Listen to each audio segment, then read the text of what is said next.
नमस्कार दोस्तों, आज का हमारा टॉपिक है प्रोग्राम्स फॉर मास अवेयरनेस। देखिए, जो हमें आपको मैटर प्रोवाइड कर रहे हैं बहुत शॉर्ट और क्रिस्प है और शायद ही कहीं आपको मिले ये मैटर। और इसको छोटा रखना बहुत ज़रूरी है क्योंकि मैटर बहुत ज़्यादा है, बहुत बड़ा सिलेबस है और जहाँ तक हमारी कोशिश रहेगी विद इन 10 मिनट्स हर एक टॉपिक को कवर कर दी जाए, ना कि हाफ एन आवर जो मोस्ट ऑफ द चैनल्स करते हैं कि टॉपिक में फंस के रह जाएँ। तो इस टॉपिक को हम विद इन 10 मिनट्स खत्म करने की कोशिश करेंगे, तो हम आगे बढ़ते हैं। हम पहले इस फ्लो चार्ट में ऐसे समझने की कोशिश करेंगे कि जो गवर्नमेंट का मेन प्रोग्राम है वो किस तरीके से डिवाइडेड है, उसके अंदर क्या-क्या कंपोनेंट्स हैं।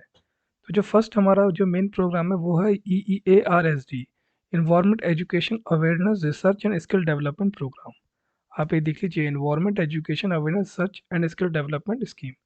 इसके अंदर 2 कंपोनेंट हैं इसके, EEP environment education programme and EIACP environment information awareness capacity building and livelihood programme. देख लीजिए, environment information aware capacity building and livelihood programme.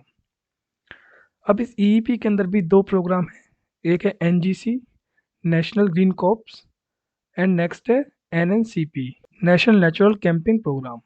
ईआरएसडी के अंदर 2 स्कीम्स आती हैं, EIACP EEP। हम डिस्कस करेंगे EIACP।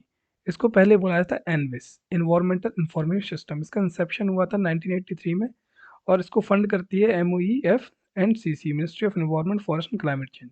इसका ऑब्जेक्टिव जो है वो है कि हमें जितने भी एफर्ट्स नेशन वाइड हो रहे हैं एनवायरनमेंट कंजर्वेशन और मैनेजमेंट के लिए, उसको एक साथ लेके आना है, उसको इंटीग्रेट करना है, एक वन स्टॉप प्लेटफॉर्म प्रोवाइड करना है जिस जगह एनवायरनमेंट की हर एक इन्फॉर्मेशन को दिया जा सके।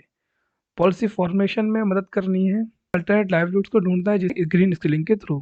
इस स्कीम का डिसेंट्रलाइज फ्रेमवर्क है जिसके अंदर बॉटम अप अप्रोच यूज़ होती है, नीचे के सारे जितने भी इन्वायरमेंट एफर्ट्स उनको इंटीग्रेट किया जाता है। फंक्शन इसका वही है, इन्वायरमेंट की इंफॉर्मेशन देना है, पॉलिसी फॉर्मेशन में हेल्प करनी है और फैसिलिटेट करना है कोई डिफरेंट इन्वायरमेंट फ्री लाइवलीहुड देने के लिए। अब देखिए, फंक्शंस और ये ऑब्जेक्टिव्स ऑलमोस्ट सेम ही है। ये दोनों पॉइंट इसलिए बनाए गए हैं, जैसे क्वेश्चन में अगर आता है तो अगर आपको 11 मार्कर में आ जाता है तो कैसे आपको इसको एक्सप्लेन करना है।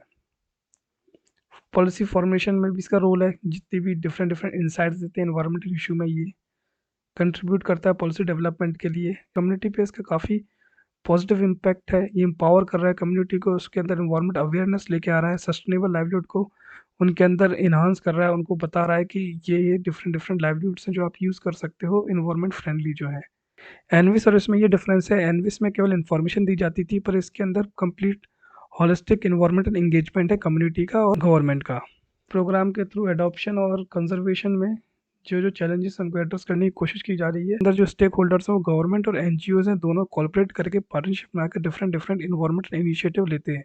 नेक्स्ट पार्ट है environment education programme, revamped version है EEARSD का। जो एम है वो है, जो ministry of environment formal education provide करती है उसके साथ एनवायरनमेंट एजुकेशन को as a supplementary education provide करनी है, और ये यूज़ करते हैं नेशनल ग्रीन कोर के जो क्लब्स हैं उनका, और यूथ क्लब्स को एक्सपेंड करते हैं। एम और ऑब्जेक्टिव है चिल्ड्रन और यूथ को सेंसिटाइज करना एनवायरमेंट इश्यूज के लिए, तो उनका मोटिवेशन आएगा सस्टेनेबल लाइफस्टाइल को अडॉप्ट करने के लिए। मेथड यूज़ होते हैं इनको मोटिवेट करने के लिए, इसमें workshop, projects, exhibitions, campaigns, competition, nature camps आते हैं। इनकी इम्प्लीमेंटिंग एजेंसी सेंट्रल और स्टेट यूटी लेवल पे होती हैं और बाकी नोडल एजेंसी भी हैं, NYKS और KVS school, ministry of women and child development, panchayat institution, different different different government institution इसमें पार्ट लेते हैं, लेकिन ये किसी भी NGOs के लिए ओपन नहीं है। बेनिफिशियरी जनरल यूथ होते हैं, इंप्लीमेंट होती है इको क्लब के थ्रू, यूथ क्लब के थ्रू। फाइनल अथॉरिटी होती है वो MOEFC, ministry of environment forest and climate change. अब EEP के अंदर 2 मेन कंपोनेंट्स हैं, NGC और NNCP, नेशनल ग्रीन कॉर्प और national nature camping programme. NGC को स्टार्ट किया था 2001-2002 में MOEF एंड CC के द्वारा। NGC प्रमोट करता है इको क्लब फॉर्मेशन स्कूल्स के अंदर, और स्कीम को एक्सटेंड किया कॉलेज के लिए। NGC को एज अ फ्लैगशिप प्रोग्राम को इम्प्लीमेंट किया गया 2021-2022 में। एक सर्कुलर दिया गया CBSE को 2019 में, जिसके थ्रू इको क्लब को मैंडेटरी कर दिया गया स्कूल्स के अंदर। Department of school education literacy, ministry of environment से को सपोर्ट मिलता है। NNCP लॉन्च हुआ था 1986 में as national environment awareness campaign, NEAC। इस प्रोग्राम के अंदर फील्ड ट्रिप कंडक्ट कराई जाती हैं प्रोटेक्टेड एरियाज के अंदर to raise awareness about the environment. Activities जो इनमें इंक्लूड होती है वो होती है trail expression, trekking, bird watching, green planning, group discussion. ये प्रोग्राम फाइनेंशियल असिस्टेंस प्रोवाइड करता है ऑर्गेनाइजेशन जो कि अवेयरनेस में हेल्प करती हैं। के थ्रू कैपेसिटी बिल्डिंग प्रोग्राम्स भी चलते हैं जो कि स्टूडेंट और इको क्लब टीचर्स की कैपेसिटी बिल्ड में हेल्प करते हैं।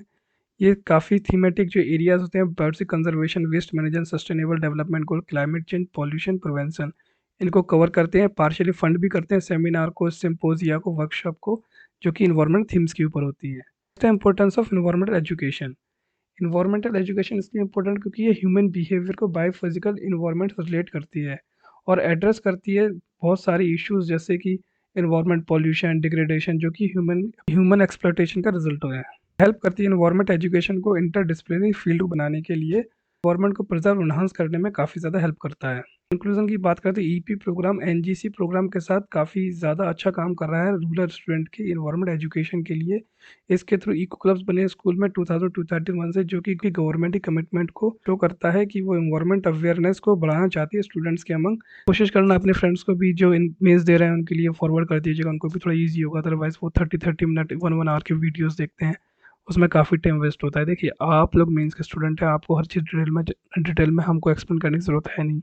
ये सामने आप भी जानते हो, इतना ही काफ़ी होता है आपके लिए। ऑलरेडी काफ़ी कुछ आपने कवर किया ही हुआ है। वही टर्म रिपीट होती है, केवल उसको कंसाइज़ करके एक जगह लाना बहुत ज़रूरी है, क्योंकि मेन पॉइंट तो यही है ना कि हमारे पास एक कंसाइज़ मटेरियल नहीं है। Okay guys, thank you. See you later in next video.